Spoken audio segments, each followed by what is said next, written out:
Hi, my name is Stella Kim, and today I want to share with you a reflection from the Little Black Book, Lent 2026.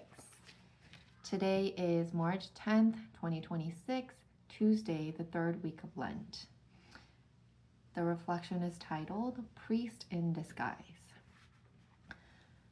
Born in Mexico in 1891, Blessed Miguel Pro loved to laugh and play tricks.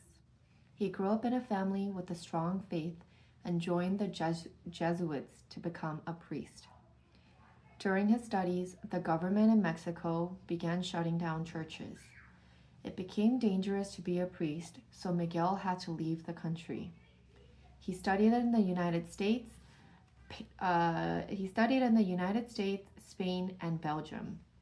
In 1925, he was ordained. 1 year later, Father Pro courageously returned to Mexico. Priests were not allowed to celebrate Mass, but he didn't let that stop him. He wore disguises, sometimes dressing like a student or a mechanic. Other times, he pretended to be a rich man or a beggar. In secret, he administered the sacraments to many people. He celebrated Mass in homes, gave the Eucharist to the sick, witnessed marriages, and heard confessions. In 1927, he was arrested, along with his brothers, even though he did nothing wrong. A car belonging to his brother was involved in the assassination attempt of Mexican President Alvaro Obregón. Although there was a lack of evidence, Father Pro was sentenced to be executed by a firing squad. As he awaited the gunshots, he held out his arms like Jesus on the cross.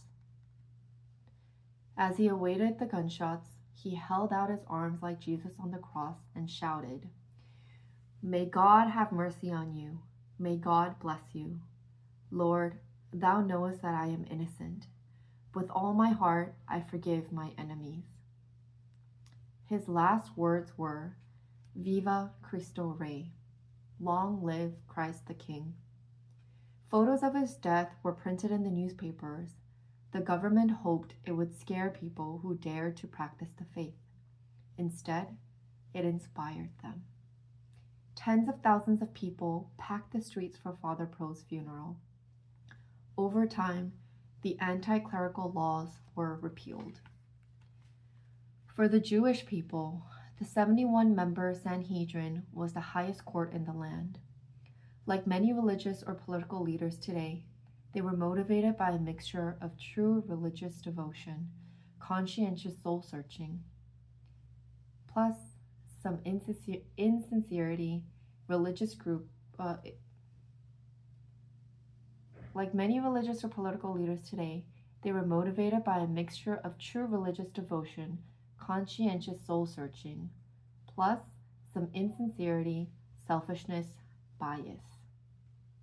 That same mixture lies within almost every religious group and within each of us. What the witnesses reported about Jesus simply wasn't true. They twisted his words.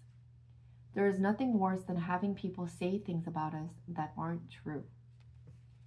Jesus, who knew the sting of slander, taught us to respond with love, not bitterness. Christianity is a way of life, and sometimes it seems a strange way to live. That's one of the reasons why we try to support one another. Next time at Mass, look around you. The people you see believe the same things you do, and their hearts are with you as you try to walk this strange path behind Jesus. Take a moment to sense the support of other people in your life. And there's a reflection from Mark chapter 14, verse 55 to 59. The chief priests and the entire Sanhedrin kept trying to obtain testimony against Jesus in order to put him to death, but they found none. Many gave false witness against him, but their testimony did not agree. Some took the stand and testified falsely against him, alleging, "We heard him say, 'I will destroy this temple made with hands, and within 3 days I will build another not made with hands. Even so, their testimony did not agree. And the reflection reminds us to spend some quiet time with the Lord.